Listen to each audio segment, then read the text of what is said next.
A very short, but terrifying moment. I had just finished going on a short night cruise with some friends for one of their birthdays. Had a great time. Did my standard night out thing, dancing, meeting, and flirting with new people, enjoying the summer night. It was midnight when I disembarked and entered the parking garage. Took the elevator to the bottom floor of the garage and got to the door of my car, when I heard a loud bang of the door to the garage elevator slam open into the wall. I turned around to find a guy who was relatively tall and wide, maybe around 300 pounds, screaming in a guttural rage, sprinting at breakneck speed toward me. He was surprisingly nimble and very fast for his weight, running in between cars in a straight line to where I was standing. His eyes were wild and open so wide you could see his entire iris with plenty of the whites of his eyes to spare, his gaze locked directly on me. I was just frozen in absolute shock, confusion, and terror. I couldn't even think of the rational thing to do, which would have been to get in my car and lock the doors. There was no way a little guy like me could take this guy on, who obviously seemed ready to beat me into a state of unconsciousness, or worse. I wondered whether I had accidentally hit on his girlfriend on the boat cruise, or if I was simply about to get mugged. As quickly as it started, when he was about 3/4 the distance from the elevator to me, he came to a complete stop, stopped screaming, and his face relaxed into a neutral, placid and blank, but attentive stare. He proceeded to turn around and walk at a regular pace towards the elevator, pushed the button, got in, and left without looking back. I just stood there for a moment, nervously chuckled to myself, and then drove home. I'm assuming I was getting trolled, but the odd thing was the two of us were the only ones on that level, and he didn't have a recording device that I could see. No one to show off to, and nothing to post on YouTube to get views for a prank or something. I didn't see anyone follow me into the garage entrance, and I don't know why he got off on my level to begin with.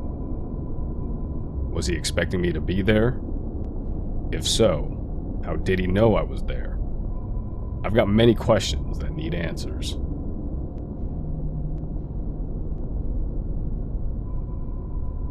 When I was a teenager, I got my very first job, which was a newspaper delivery route that I would do after school twice a week. I really enjoyed the job when I began it, and would occasionally interact with the people who I was delivering the newspapers to. They all seemed friendly during our short interactions. I had a cart that fit all of the newspapers for my route in it, which I would drag down the sidewalk. I had several months under my belt doing my route consistently, and one afternoon there was a man walking down the sidewalk. He greeted me, stated that I must be the newspaper girl, and asked if I had delivered a newspaper to his house yet, pointing at it down the street. I replied that I hadn't. He suggested that I pass him his newspaper there, rather than needing to go down his driveway to deliver it in a few minutes. I handed him a paper and expected him to continue walking along to his house. I bent down to grab more newspapers out of my cart, and thought that I felt something hit my butt. When I straightened back up, he was walking away from me, with his newspaper rolled up in his hand. At the time, I really hadn't expected anyone to intentionally hit me on the butt with a rolled up newspaper, and dismissed it as either an accident or a figment of my imagination. The next week, while doing my route, he was sitting on his front deck and watched me walk down the sidewalk, delivering newspapers to his neighbors. When I came down his driveway, he wolf whistled at me and said, "Here comes the mermaid." I came up onto his deck to hand him the newspaper, and immediately turned to leave afterwards to continue my route. He tried to engage me in conversation as I was leaving, and I said, "I'm sorry, but I have to finish my route." While I thought that this interaction was odd, I didn't think too much of it at the time. One of the regulations that I was supposed to follow for my route was to make sure that the newspapers were either placed in the customer's mailbox or put somewhere safe. Long before I had met this customer, I had established a pattern of putting his newspaper behind the deck chair beside his front door, up on his deck. The next time that I delivered, I didn't see the man, and planned to put the newspaper in its usual spot and go on my way.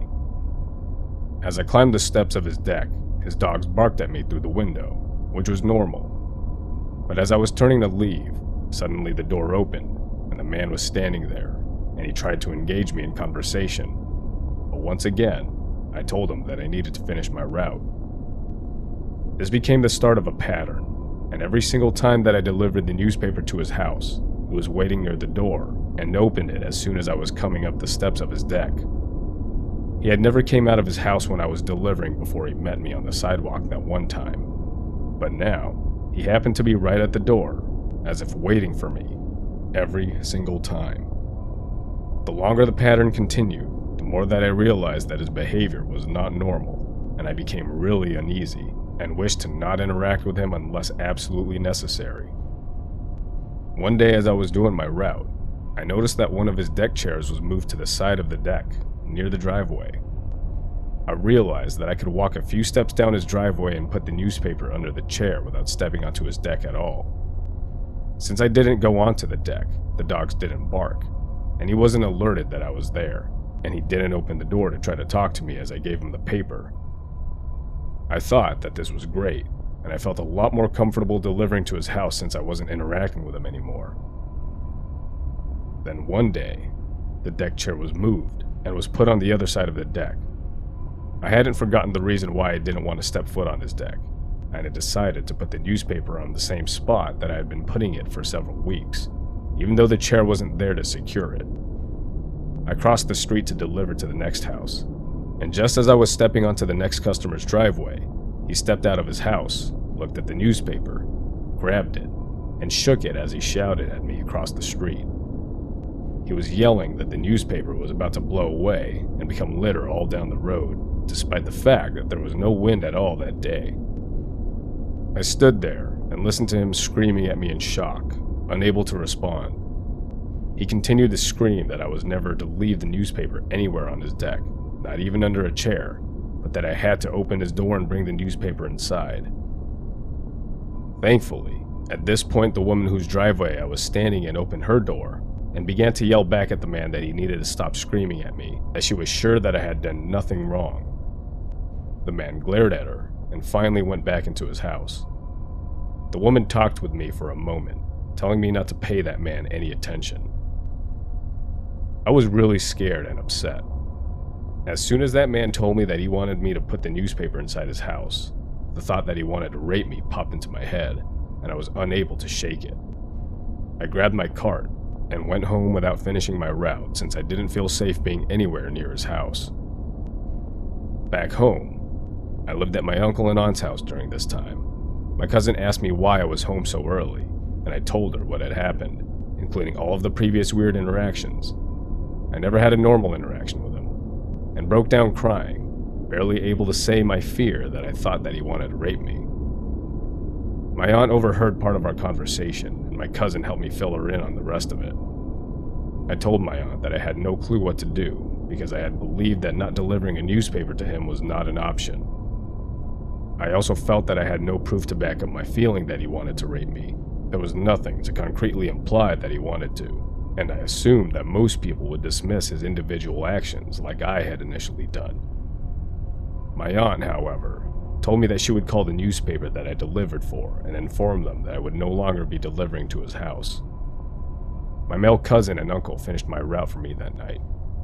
The next time I was supposed to deliver, my male cousin came out with me to deliver to the houses near the man's house, doing that section of my route first, rather than in the middle like before.